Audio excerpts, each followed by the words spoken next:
Қайырлы күн достар, бүгін сіздермен өз үйімдегі тауық қорамен бөліспекшімін. Мүмкін біреуге керек болып қалар. Мінекей бізде осындай екінші этажы бар осындай. Және мына жерде келсеңіздер, қарасаңыздар бункер, яғни бұл жерден арнайы өзінің арпасын, бидайын осы арқылы береміз. Осы жерден келіп жейді. Ал мына жерде көріп тұрғандарыңыздай су бәрі осылай кранмен келіп тұр. Тек кранды ашасыз, жабасыз. Ендігі ішіне оралатын болсақ, бұл жерде яғни бізде қыста отыратын жері жазда да жүре береді, бірақ негізінде қысқа арналып жасалынған жер. Қарап тұрсаңыздар, мінекей жұмыртқаны туатын жерлері өздерінің арнайы. Астарына ішіне шөп сондай салып қойсаңыздар болады. Енді бізде ең басында жасалынғаннан кейін жайлап ендігі толық бітпеді. Енді сыртына оралатын болсақ, бұл жерде свет қалай жанады? Яғни қыста қараңғы қай уақытта түседі, соның уақытын бәрін таймермен қойып қоямыз.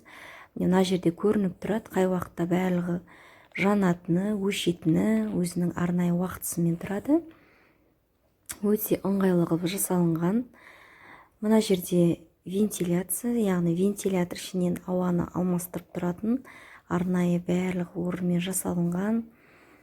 Және де ішіне оралатын болсақ, бізде пеш қыста, яғни осы пеш арқылы ішінің жылу бөлінеді, бір қалыпты ұстап тұрады. Ал мына жерде арнайы өзінің көріп тұрғандарыңыздай светтері.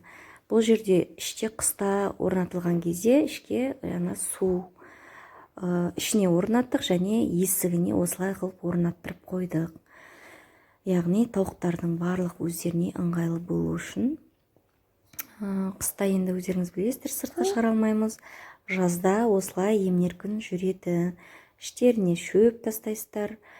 Бізде сыртқа шығара алмаймыз, себебі бізде огород бар. Огородта яғни барлығын ластап тастамау үшін, шұқып тастамас үшін осылай ішінде торда ұстайтын боламыз.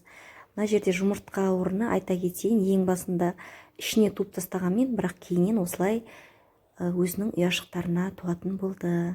Іске сәт жасап көріңіздер, сіздерге де пайдаларыңызға сәт деген ойдамын.